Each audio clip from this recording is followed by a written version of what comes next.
Before we get started with another great edition of the Duke Loves Rasslin podcast, I do want to let you know, Zencastr.com. That's right, Zencastr.com. They are without a doubt my favorite website to head over to for all of these great conversations that you hear on the Duke Loves Rasslin podcast. Superior quality in sound. Also, they have a great video option as well if you need to record your videos. But the best part about it is the files are all split separately into MP3s. So you can edit them separately, you can put them together, do whatever you got to do. The main idea is Zencastr. Zencastr.com. That's Zencastr. For all of your podcasting, video conferencing, even if you just want to have a great conversation with your loved ones. All your needs there online for communication, Zencastr has you covered. That's right. You're locked in. Look at what we have here, folks. To the only show that matters. The cream of the crop. Duke Loves Rasslin. And there is no one that does it better than your host. I have come here to chew bubblegum and kick ass. The Duke. And I'm all out of bubblegum.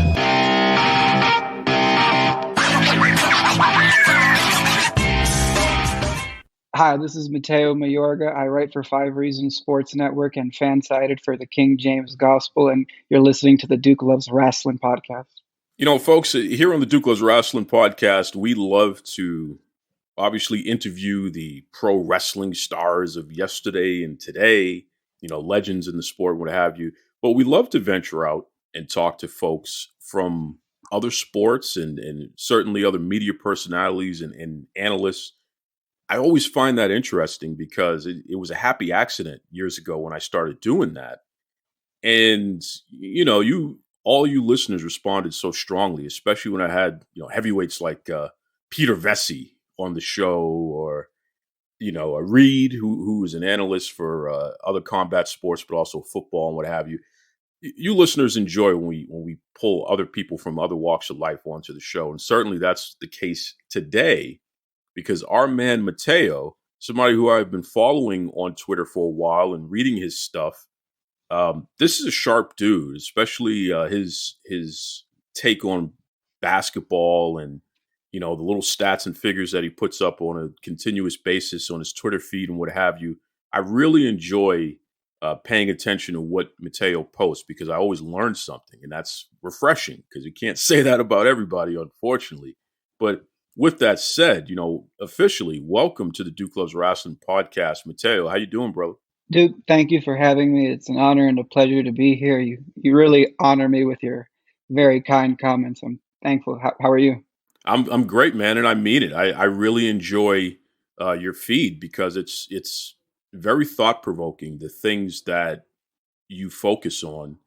And it's interesting because you just drop it and then you move on.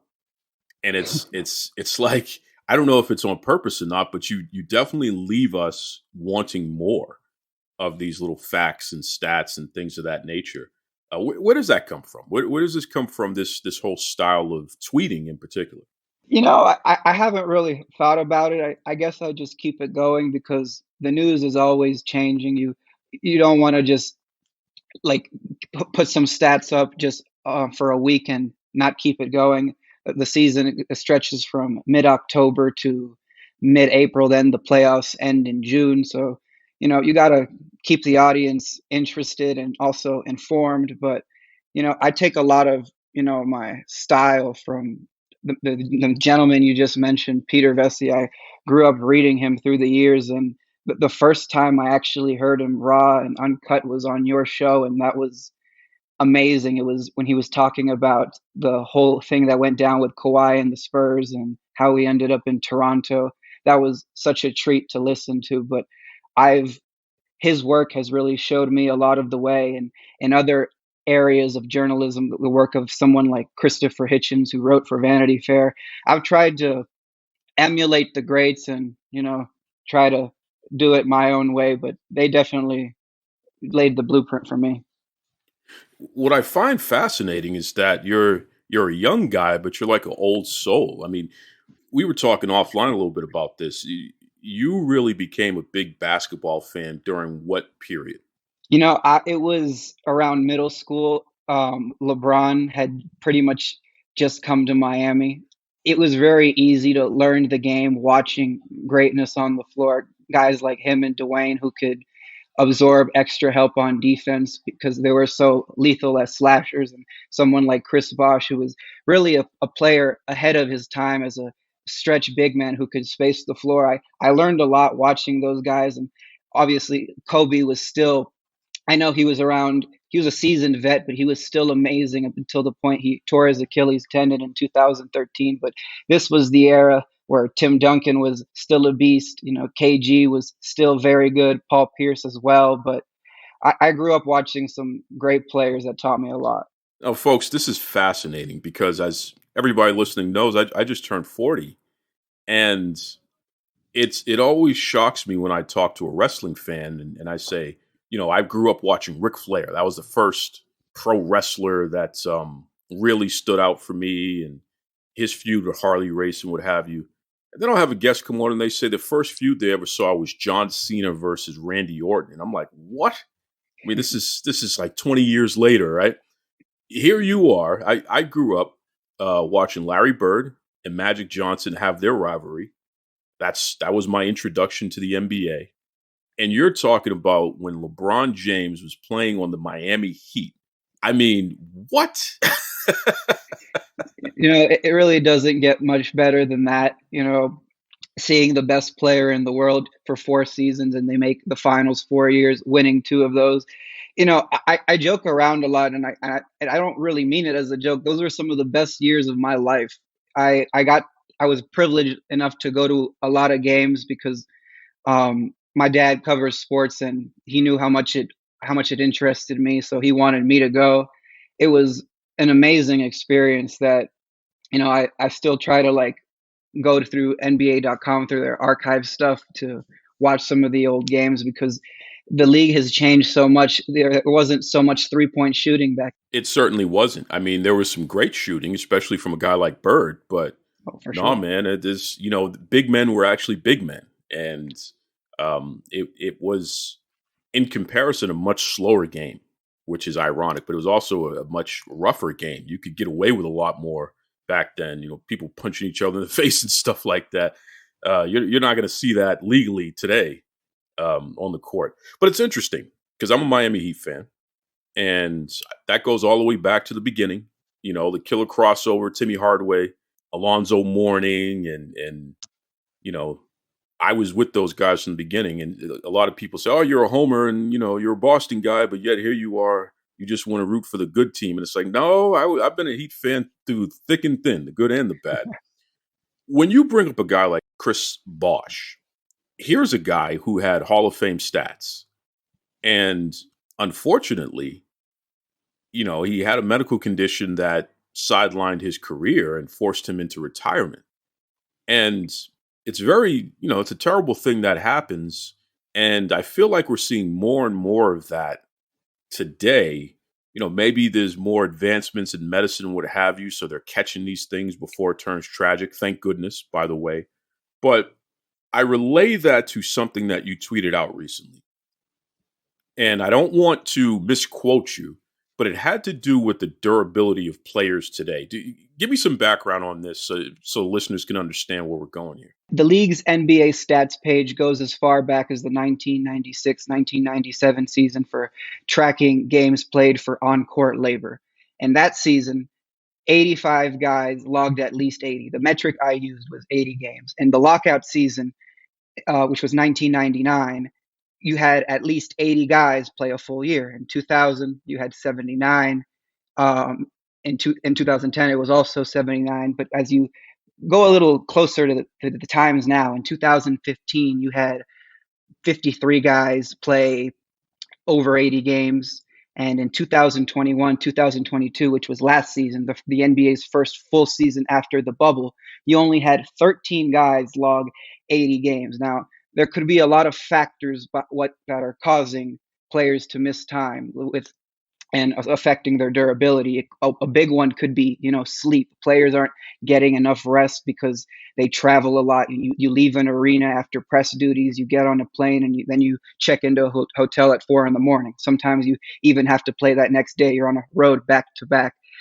Tim Grover, Michael Jordan, and Dwayne Wade, among other NBA superstars as a trainer, has said that players aren't lifting enough weights like they used to. But we also must remember that COVID changed the world in 2020, and now there is increasing research that shows that people can be affected even a long time after they're not showing up. Well, they're not positive on tests.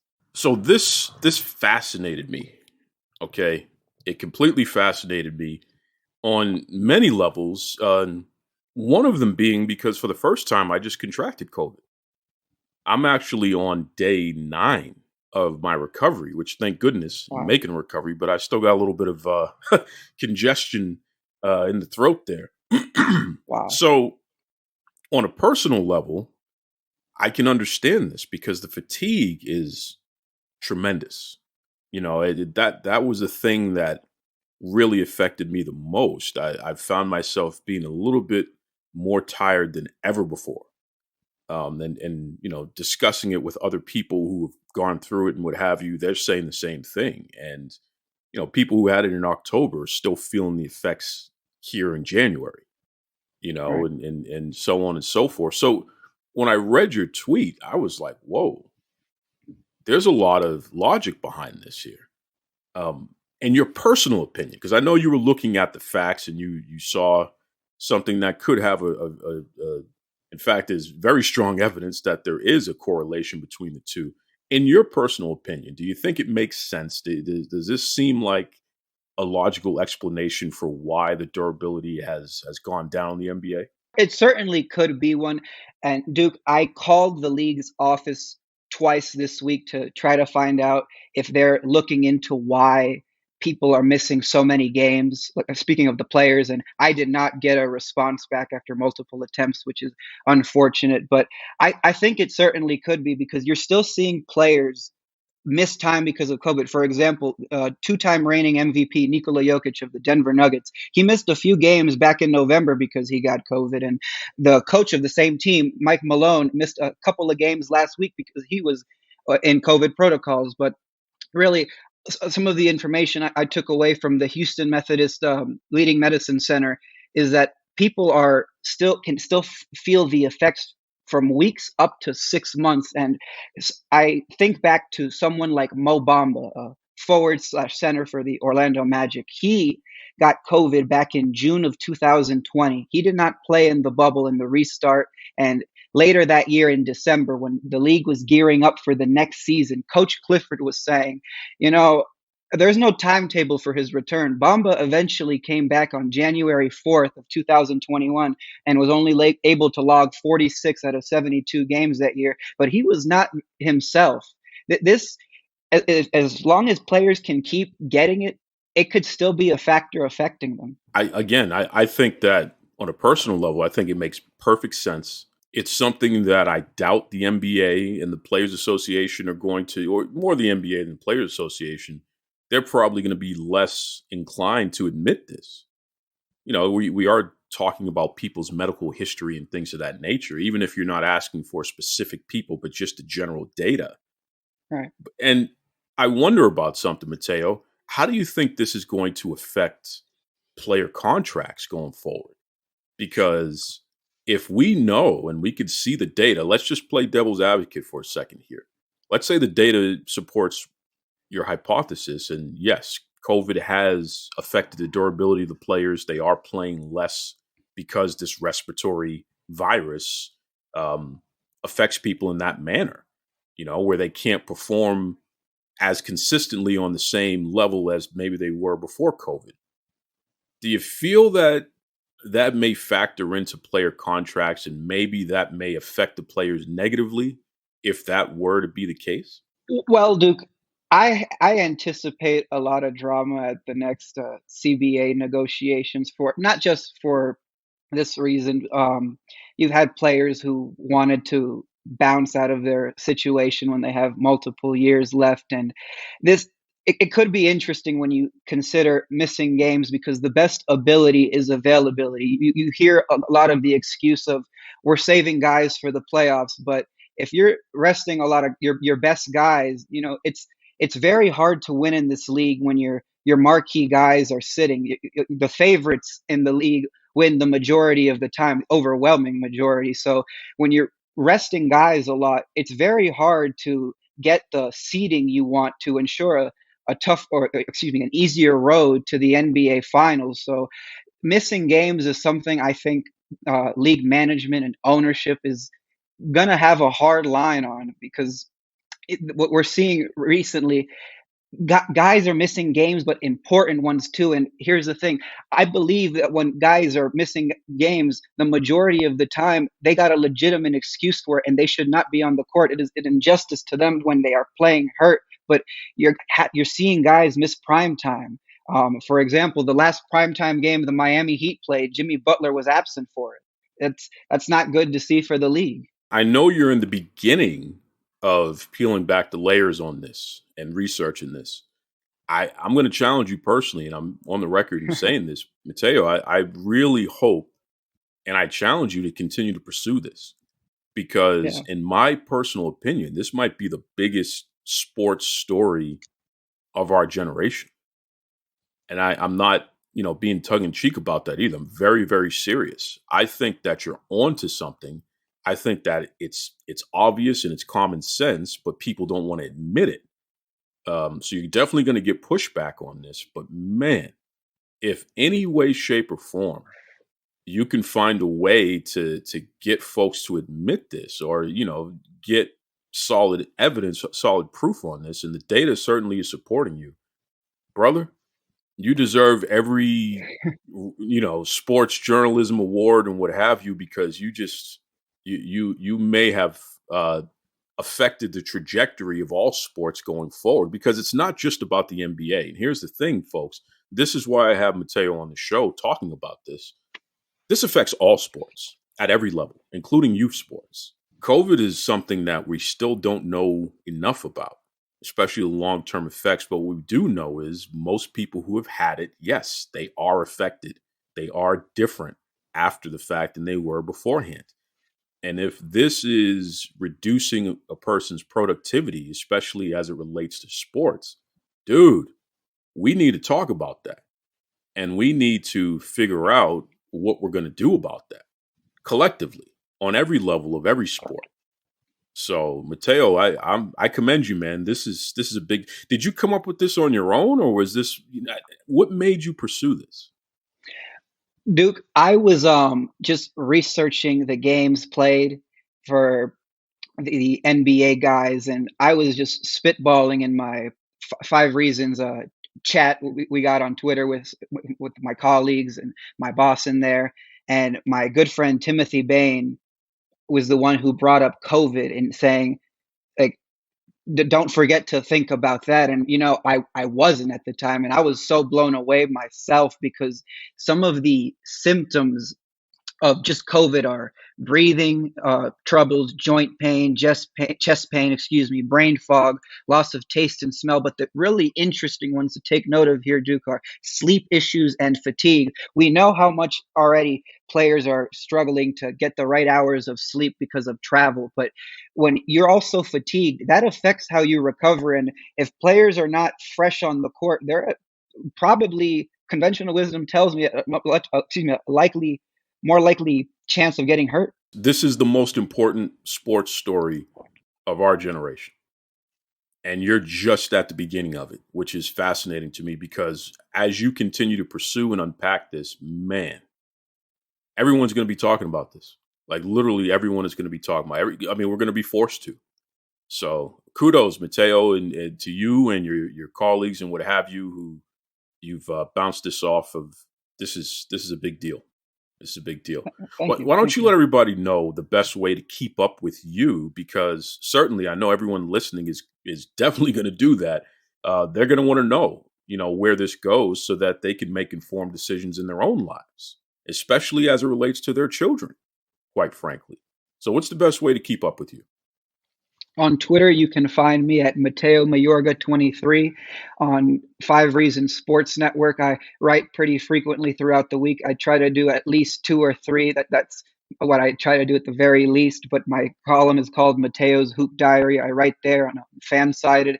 I cover the Cleveland Cavaliers for the King James Gospel. Those are where I'm writing for right now. I'm always taking. I would love to take some new opportunities to write for some other networks as well. I always love to do more. If you are out there, and I'm talking to all the big timers out there, all of you newspaper folks, all of you sporting news channel folks, you know who you are. I appreciate you listening to Duke Loves Wrestling podcast. Of course, you need to get in touch with Mateo. This guy, he's at the cusp of something really, really big, and whomever he does this story for, they're going to get a lot of attention. So I encourage everybody, you want to do business with this guy because he's on to something. He's on to a big one here. Mateo, I respect you and I appreciate your hard work there. Before I let you go, I got to ask you one last question. And this is completely unrelated, but it's something that I love to talk about because I know that your family is Colombian, right? Yes. Okay. So it's the weekend. I want to go out. I want to grab a bite to eat. I want to try something that maybe I haven't tried before or what have you here. I'm ordering takeout. Got a nice Colombian restaurant. Thank goodness here in the greater Boston area, especially in East Boston, we have some fantastic Colombian restaurants. So I actually am a little familiar here. But, from a man who's had the real stuff, what am I ordering and why? I would order a bandeja paisa. It's got all the good stuff. It's got a skirt steak or ground beef, however you like your meat. You've got rice, you've got a egg, you've got a nice Colombian sausage, you've got a little bit of like salad with it. It's very nutritious, delicious, and it feels very much like home.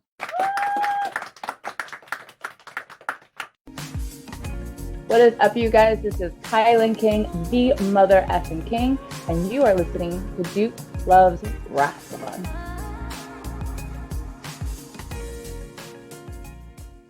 Be kind to yourselves and be kind to others.